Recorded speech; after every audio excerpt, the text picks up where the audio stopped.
ஆலயத்தில் நாம் நுழைகையிலே புது நினைவுகள் எழுகின்றன. அந்த நினைவுகளின் புது வருகையிலே நம் நெஞ்சங்கள் நிறைகின்றன. ஆலயத்தில் நாம் நுழைகையிலே புது நினைவுகள் எழுகின்றன. அன்பான மகனை பலி கொடுத்த ஆபிரகாம் இங்கே தெரிகின்றார். அன்பான மகனை பலி கொடுத்த ஆபிரகாம் இங்கே தெரிகின்றார். பண்பான ஆட்டின பலிந்த ஆபேலும் இங்கே தெரிகின்றார். ஆலயத்தில் நாம் நுழைகையிலே புது நினைவுகள் எழுகின்றன. தந்தை மகன் தூயாவியாரின் பெயராலே நமக்காக பலியாகி உயிர்த்தெழுந்த நம் தலைவராகி இயேசு கிறிஸ்துவின் அருளும் கடவுளின் அன்பும் தூயாவியாரின் தோழமையும் உங்கள் அனைவரோடும் இருப்பதாக. ஆன்மாவோடும் இருப்பதாக. இயேசு கிறிஸ்துவிற்குரிய அருமையான சகோதர சகோதரிகளே, உங்கள் அனைவரையும் இன்றைய திருப்பலிக்கு வருகை அன்போடு அழைக்கின்றேன். இலக்கை நோக்கி பயணிக்கின்றவர்கள் என்றும் எல்லா தயாரிப்புகளோடும் ஆயத்தங்களோடும் அவர்கள் செல்வார்கள். காரணம், இலக்கு என்பது அவருடைய வாழ்க்கையினுடைய வழியாகவும் அதனுடைய முன்னோட்டமாகவும் அமைகின்றது. எனவே இன்றைக்கு இலக்கில்லாத மனிதர்கள் ஏனோதானோவென்று எப்படியோ போகட்டும் என்று சொல்லி வருவார்கள். ஆனால் இலக்கோடு வருகின்றவர்கள் எல்லாவற்றையும் எதிர்பார்த்து வருவார்கள். இன்றைக்கு இலக்கை நோக்கி பயணிக்கின்ற நாம் தகுந்த முன் தயாரிப்புகளோடு நம்மை நாமே தகுதிப்படுத்தி கொள்ள இந்த திருப்பலியில் சிறப்பாய் செபிப்போம். சகோதர சகோதரிகளை தூய மறை நிகழ்வுகளை கொண்டாட நாம் தகுதி பெறும் பொருட்டு நம் பாவங்களை ஏற்றுக்கொள்வோம்.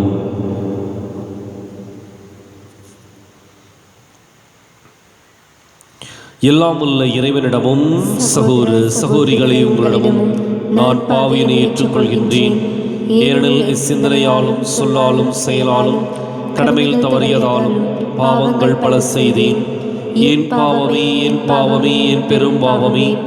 ஆகையால் எப்போதும் கன்னியான புனித மரியாவையும் வானதூதர் புனிதர் அனைவரையும் சகோதர சகோதரிகளை உங்களையும் நம் இறைவனாகிய ஆண்டவரிடம் எனக்காக வேண்டிக் கொள்ள மன்றாடுகின்றேன்.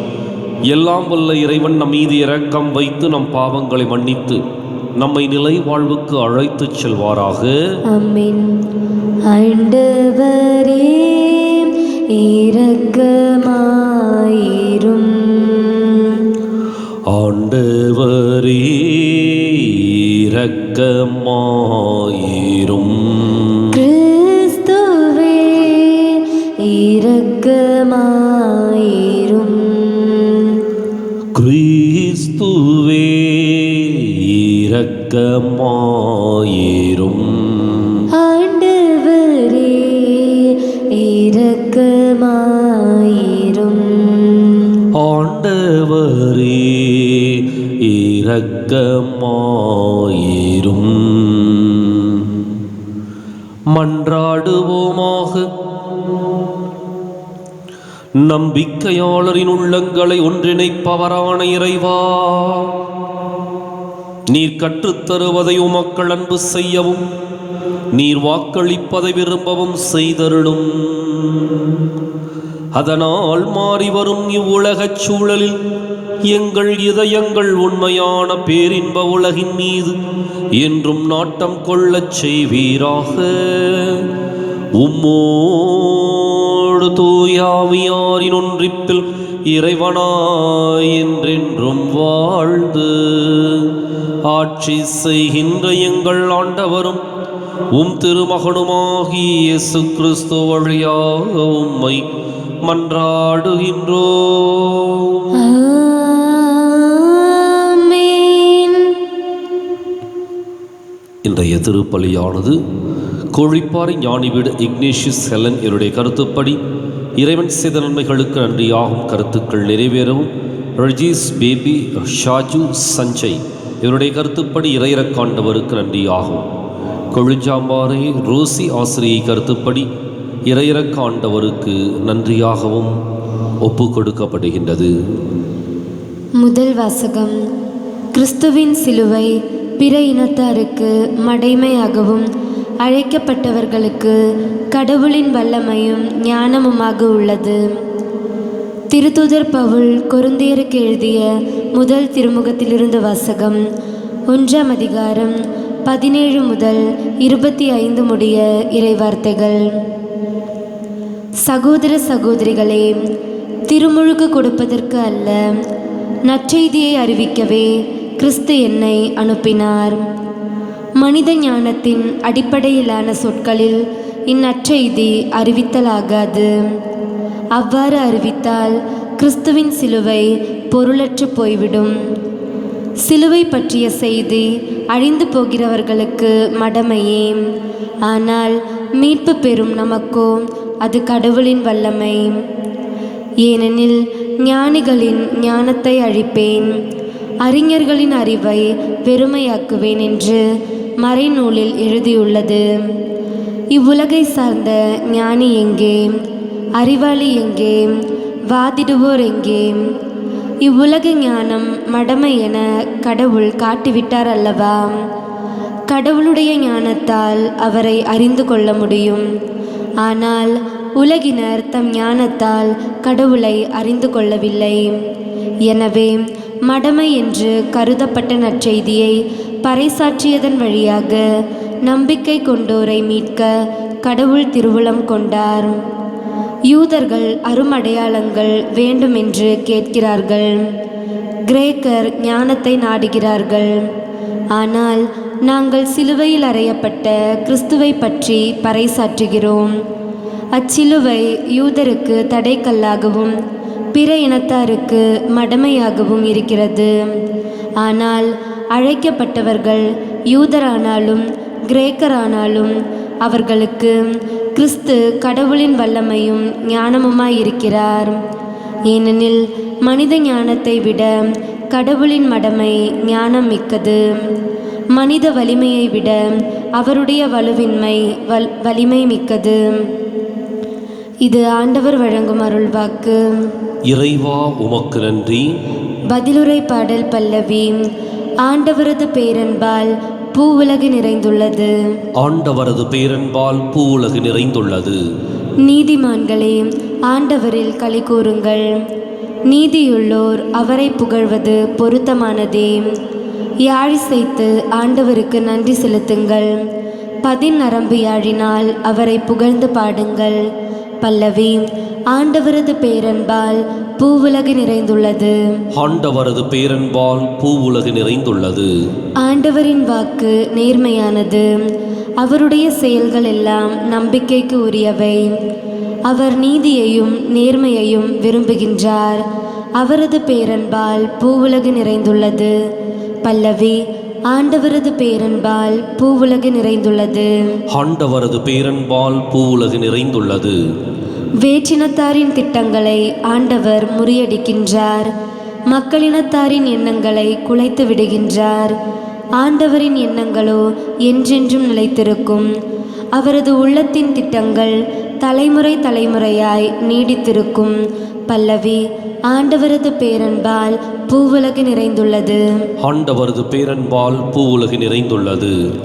அல்லேலூயா, அல்லேலூயா, அல்லேலூயா, அல்லேலூயா, அல்லேலூயா, அல்லேலூயா, அல்லேலூயா, அல்லேலூயா. மானிட மகன் முன்னிலையில் நிற்க வல்லவராவதற்கு எப்பொழுதும் விழிப்பாயிருந்து மன்றாடுங்கள். அல்லேலூயா அல்லேலூயா அல்லேலூயா அல்லேலூயா அல்லேலூயா. ஆண்டவர் உங்களோடு இருப்பாராக. ஆன்மாவோடும் இருப்பாராக. புனித மத்தேயு எழுதிய நற்செய்தியிலிருந்து வாசகம். ஆண்டவரே, மாற்றி உமக்கே. அதிகாரம் 25. இறைவாக்கியங்கள் 1 முதல் 13 முடிய. அக்காலத்தில் இயேசு தம் சீடர்களுக்கு கூறியது: அந்நாளில் விண்ணரசு எவ்வாறு இருக்கும் என்பதை பின்வரும் நிகழ்ச்சி வாயிலாக விளக்கலாம். மணமகனை எதிர்கொள்ள மணமகளின் தோழியர் 10 பேர் தங்கள் விளக்குகளை எடுத்து கொண்டு புறப்பட்டு சென்றார்கள். அவர்களுள் 5 பேர் அறிவிலிகள், 5 பேர் முன்மதியுடையவர்கள். அறிவிலிகள் 5 தங்கள் விளக்குகளை எடுத்துச் சென்றார்கள். ஆனால் தங்களோடு எண்ணெய் எடுத்துச் செல்லவில்லை. முன்மதியுடையோ தங்கள் விளக்குகளுடன் கலங்களில் எண்ணெயும் எடுத்துச் சென்றனர். மணமகன் வர காலம் தாழ்த்தவே அனைவரும் தூக்க மயக்கத்தால் உறங்கிவிட்டனர். நள்ளிரவில், இதோ மணமகன் வருகிறார், அவரை எதிர்கொள்ள வாருங்கள் என்ற உரத்த குரல் ஒலித்தது. மணமகளின் தோழியர் எல்லாரும் எழுந்து தங்கள் விளக்குகளை ஒழுங்குபடுத்தினர். அப்போது அறிவிலிகள் முன்மதியுடையோரை பார்த்து, எங்கள் விளக்குகள் அணைந்து கொண்டிருக்கின்றன, உங்கள் எண்ணெயில் எங்களுக்கும் கொடுங்கள் என்றார்கள். முன்மதியுடையவர்கள் மறுமொழியாக, உங்களுக்கும் எங்களுக்கும் எண்ணெய் போதுமான அளவு இராமல் போகலாம். எனவே வணிகரிடம் போய் நீங்களே வாங்கிக் கொள்வதுதான் நல்லது என்றார்கள். அவர்களும் வாங்க புறப்பட்டு சென்றார்கள். அப்போது மணமகன் வந்துவிட்டார். ஆயத்தமாயிருந்தவர்கள் அவரோடு திருமண மண்டபத்துக்குள் புகுந்தார்கள். கதவும் அடைக்கப்பட்டது. பிறகு மற்ற தோழிகளும் வந்து, ஐயா ஐயா, எங்களுக்கு கதவை திறந்துவிடும் என்றார்கள். அவர் மறுமொழியாக, உறுதியாக உங்களுக்கு சொல்கிறேன், எனக்கு உங்களை தெரியாது என்றார். எனவே விழிப்பாயிருங்கள், ஏனெனில் அவர் வரும் நாளோ வேளையோ உங்களுக்கு தெரியாது.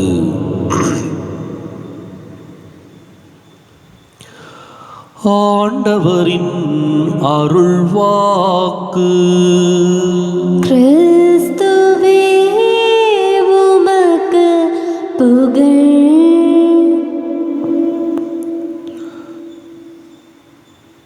இயேசு கிறிஸ்து அன்பிற்குரிய அருமையான சகோதர சகோதரிகளே, விண்ணரசு எவ்வாறு இருக்கும் என்பதை ஒரு நிகழ்ச்சியின் வாயிலாக ஆண்டவர் இயேசு ஒப்பிட்டு கூறுகின்றார். 10 கன்னியர்கள், அந்த 10 தோழியர்களிலே 5 முன்மதியுடையவர், 5 அறிவிலிகள்.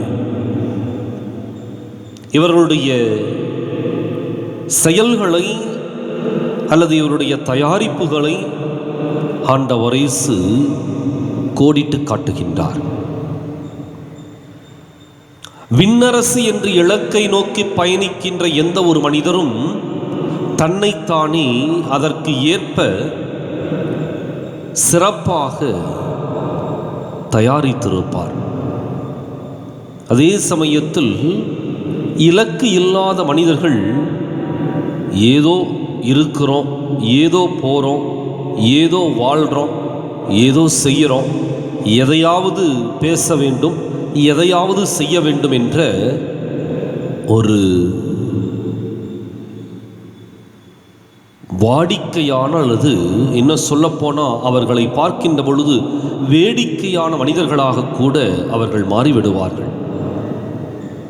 இலக்கை நோக்கி பயணிக்கின்ற எந்த ஒரு மனிதரையும் கூர்ந்து கவனித்தால் நன்றாக தெரியும், அவர்களுடைய எண்ணமும் சிந்தனையும் ஒருபோதும்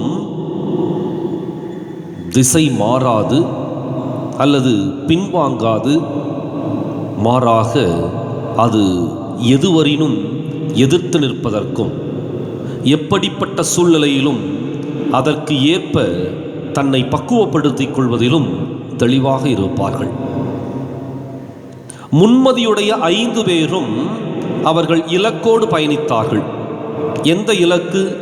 மணமகன் வருவார், இந்த நேரத்தில் வருவார் என்று சொல்வதற்கில்லை, எந்த நேரத்திலும் வருவார். எனவே எப்பொழுது வந்தாலும் நாம் தயாராக இருக்க வேண்டும் என்பதற்கு எதையெல்லாம் அவர்கள் தயாரிக்க வேண்டுமோ அதையெல்லாம் தயாரித்திருந்தார்கள். இலக்கு இல்லாத அறிவிலிகள் 5 பேரும், அது மணமகன் தானே, வரும்போது வரட்டும், நம்மளும் போகும்போது போய்க்கலாம், பெருசா என்ன நடந்துற போகுது, இப்படிப்பட்ட ஒரு எண்ணத்தோடு அதே சமயத்தில் ஏதோ போனா போட்டு வந்தா வரட்டும் என்ற ஒரு மனநிலையோடு எந்த விதமான தயாரிப்பையும் மேற்கொள்ளாமல் அவர்கள் அணுகுகின்றார்கள். எனவே இன்றைக்கு இந்த 10 தோழியருடைய ஓமையில் இலக்கு மிக மிக அவசியம். இலக்கை தங்களுடைய உள்ளத்திலும் எண்ணத்திலும் உள்வாங்கிய மனிதர்கள் அதற்கு ஏற்ப தங்களை உருவாக்கிக் கொள்வது அடுத்த கட்டம். இன்றைக்கு இலக்கில்லாத மனிதர்கள் ஏராளம்.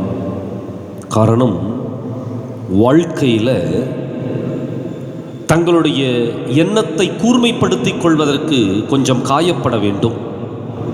தங்களுடைய சிந்தனைகளை ஒருங்கிணைப்பதற்கு கொஞ்சம் தியாகம் செய்ய வேண்டும். தங்களை கட்டுப்படுத்திக் கொள்வதற்கும் சரியான திசையில் செலுத்துவதற்கும் செதுக்கப்பட வேண்டும். அடிகளையும் வலிகளையும் தாங்க வேண்டும். இந்த இடத்துக்கு வராத எந்த ஒரு மனிதரும் இலக்கில்லாத மனிதர்களாக மாறிவிடுவார்கள். இலக்கில்லாத மனிதர்களுக்கு எதை சொல்வது எதை செய்வது என்ற தெளிவும் இருக்கப் போவதில்லை. அவர்கள் சொல்வதும் செய்வதும் வேடிக்கையாக தோன்றும். இன்றைக்கு நாம் சிந்திப்போம்.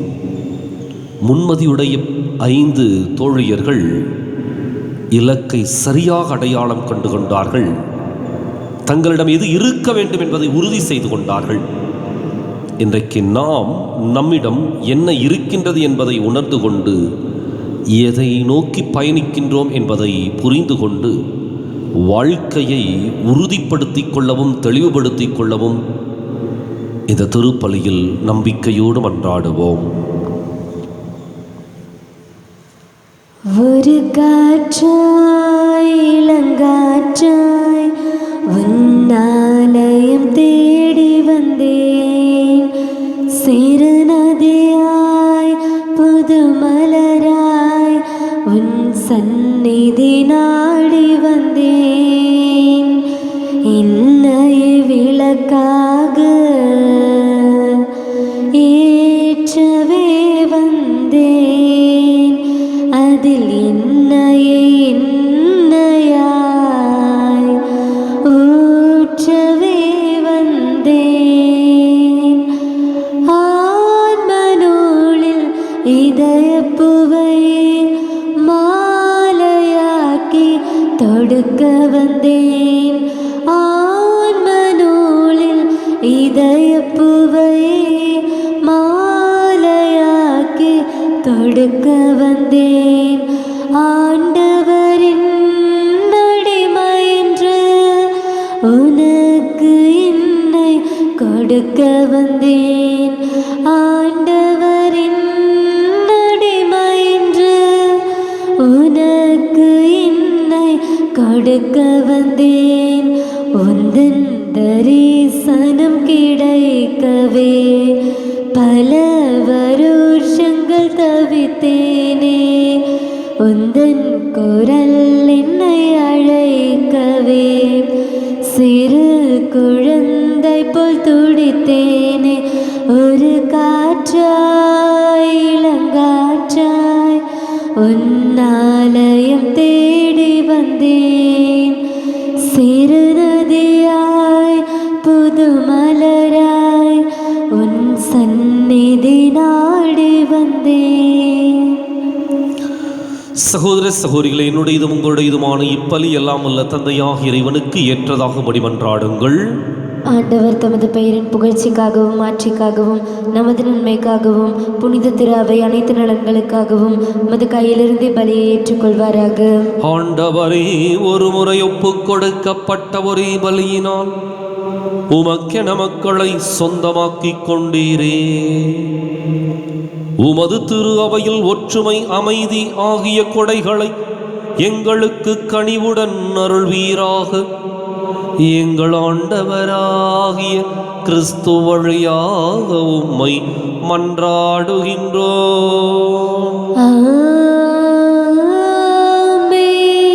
ஆண்டவர் உங்களோடு இருப்பாராக, உம் ஆன்மாவோடும் இருப்பாராக. இதயங்களை மேலே எழுப்புங்கள். ஆண்டவரிடம் எழுப்பியுள்ளோம். நம் இறைவனாகிய ஆண்டவருக்கு நன்றி கூறுவோம். அது தகுதியும் நீதியுமானதே. தூயவரான தந்தையே, உம் அன்பார்ந்த மகன் இயேசு கிறிஸ்து வழியாக என்னாலும் எவ்விடத்திலும் நாங்கள் உமக்கு நன்றி செலுத்துவது மெய்யாகவே தகுதியும் நீதியும் ஆகும். எங்கள் கடமையும் மீட்புக்கு உரிய செயலுமாகும்.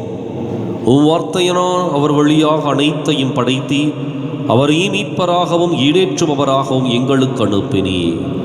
அவர் தூயாவியால் உடலெடுத்து கன்னி மரியாவிடமிருந்து பிறந்தார். அவர் உமது திருவுளத்தை நிறைவேற்றி புனித மக்களை உமக்கு பெற்றுத்தர தம் கைகளை விரித்து பாடுபட்டார். இவ்வாறு அவர் சாவை வென்று உயிர்ப்பை வெளிப்படுத்தினார். ஆகவே வானதூதரோடும் புனிதர் அனைவரோடும் சேர்ந்து நாங்கள் உமது மாட்சியை புகழ்ந்துரைத்து ஒரே குரலாய் சொல்வதாவது: தூயவர் தூயவர் தூயவர், வான்படைகளின் கடவுளாம் ஆண்டவர்.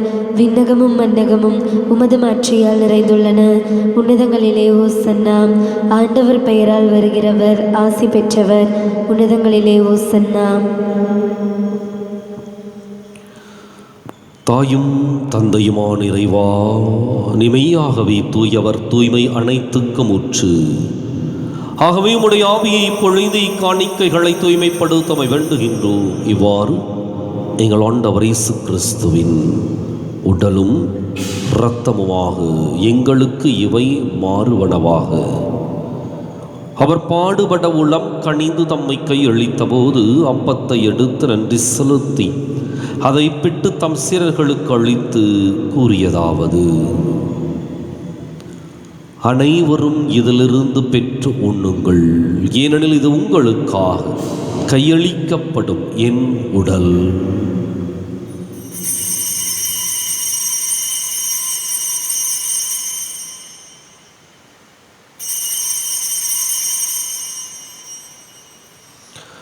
அவனமே இரவு விருந்தை அருந்தியபின் கிண்ணத்தையும் எடுத்து மீண்டும் உமக்கு நன்றி கூறி தம் சீடர்களுக்கு அளித்து அவர் கூறியதாவது: அனைவரும் இதிலிருந்து பெற்று பருகுங்கள், ஏனெனில் இது புதிய நிலையான உடன்படிக்கைக்கு உரிய என் இரத்தத்தின் கிண்ணம். இது பாவ மன்னிப்புக்கென்று உங்களுக்காகவும் பலருக்காகவும் சிந்தப்படும். இதை என் நினைவாகச் செய்யுங்கள்.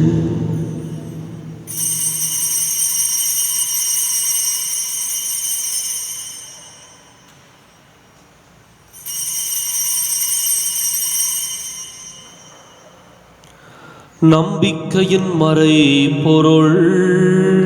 இயேசு நீர் ஆண்டவர், எனக்காய் பிறந்தீரே, மரித்து உயிர்த்தீரே, மீண்டும் வருவீரே. ஆகவே ஆண்டவரை, நாங்கள் கிறிஸ்துவின் இறப்பினையும் உயிர்ப்பினையும் நினைவு கூர்ந்து வாழ்வு தரும் அப்பத்தையும் மீட்பளிக்கும் கிண்ணத்தையும் ஒப்புக் கொடுக்கின்றோம். உம் திருமுன் நின்று மக்கு ஊழியம் புரிய தகுந்தவர்கள் எங்களை ஏற்றுக்கொண்டீர். எனவே உமக்கு நன்றி செலுத்துகின்றோம். மேலும் கிறிஸ்துவின் உடலிலும் இரத்தத்திலும் பங்கு கொள்ளும் எங்களை தூய ஆவியார் ஒன்று சேர்க்க வேண்டுமென உம்மை தாழ்மையுடன் மன்றாடுகின்றோம். ஆண்டவரை, உலகெங்கும் பரவி இருக்கும் அது திரு அவையை நினைவு கூர்ந்தருளும் எங்கள் தலைமை தந்தை பிரான்சிஸ், எங்கள் மறைமாவட்ட தலைமை தந்தை பீட்டர் அபி, எல்லா திருநிலையினராகிய அனைவரோடும் உமது திரு அவை அன்பில் நிறைவு பெறச் செய்தருளும். மேலும் உயிர்த்தெழும் எதிர்நோக்குடன் துயில் கொள்ளும் எங்கள் சகோதரர் சகோதரிகளையும் இறந்தோர் அனைவரையும் இரக்கத்துடன் நினைவு கூர்ந்து உமது திருமுக ஒளியினுள் ஏற்றருளும். எங்கள் அனைவர் மீதும் இரக்கமாயிரும். கடவுளின் கன்னித்தாயான புனித மரியா, அவருடைய கணவரான புனித யோசேப்பு, புனித திருத்தூதர்கள், இவ்வுலகில் உமக்கு உகந்தவராய் இருந்தோராகிய புனிதர் அனைவருடனும் நாங்கள் நிலைவாழ்வில் பங்கு கொள்ளும் தகுதி பெற்று உம் திருமகன் இயேசு கிறிஸ்து வழியாக உம்மை புகழ்ந்தேத்தும் வரமருள உம்மை மன்றாடுகின்றோம்.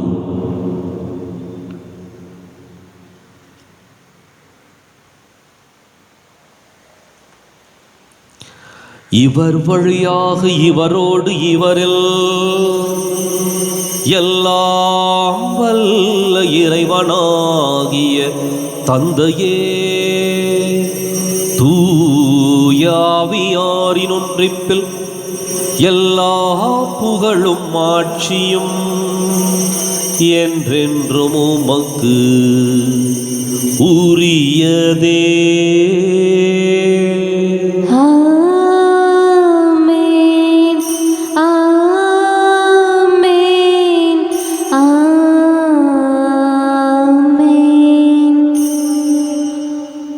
கடவுளை நம் தந்தையின் அழைக்க இயேசு நமக்கு கற்பித்தார். எனவே நாம் அனைவரும் இணைந்து துணிந்து சொல்லுவோம்.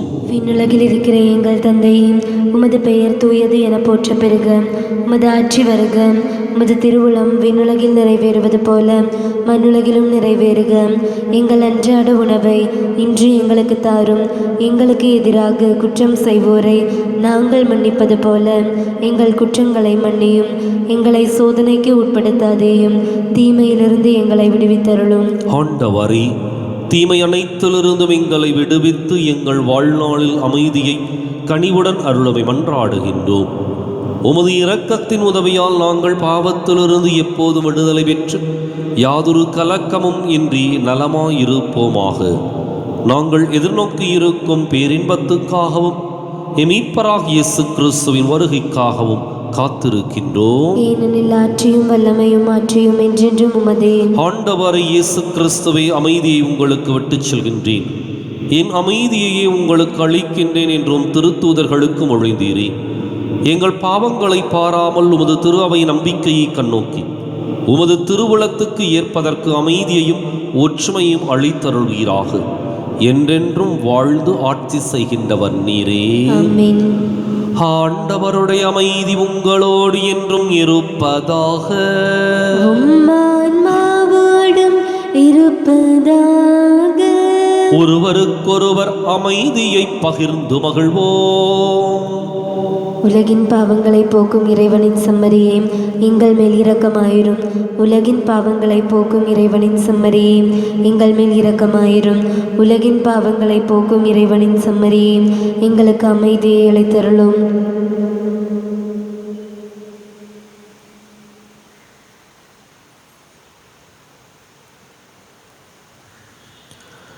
இதோ இறைவனின் செம்மறி, இது உலகின் பாவங்களை போக்குகின்றவர்.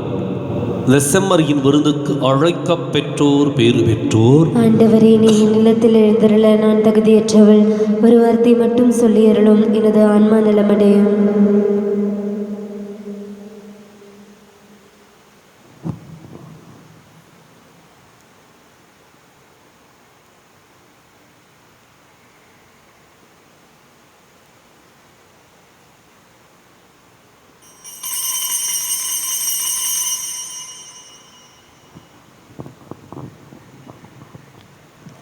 நிலையில்லா உலகு, நிஜமில்லா உறவு, நிலையானதொன்றும் இங்கில்லை.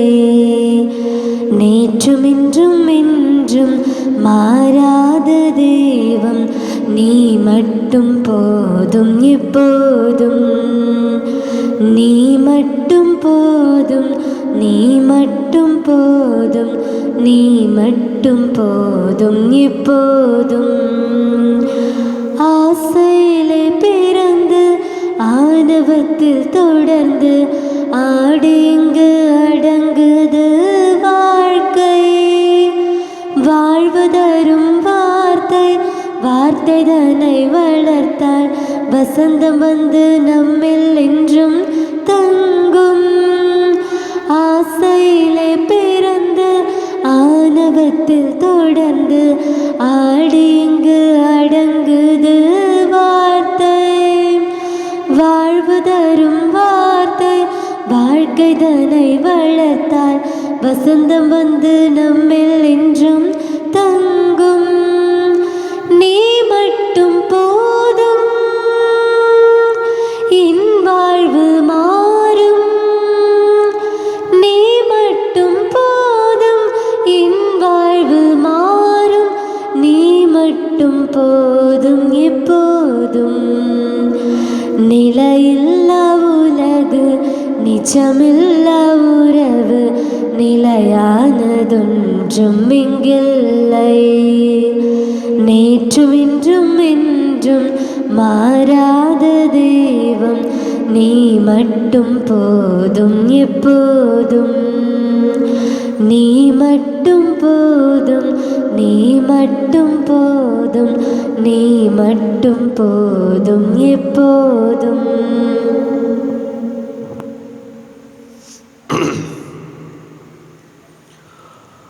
மன்றாடுவோமாக. ஆண்டவரே, உமது இரக்கத்தின் விருந்து எங்களுக்கு முழுமையான நலம் தரும் மருந்தாய் செயல்பட உம்மை வேண்டுகின்றோம். அதனால் நாங்கள் உமது இரக்கத்தில் முழுமையாக நிலை பெற்றிருந்து அனைத்திலும் உமக்கு உகந்தவர்களாக இருக்க தகுதி பெறுவோமாக. எங்கள் ஆண்டவராகிய கிறிஸ்து வழியாக உம்மை மன்றாடுகின்றோம்.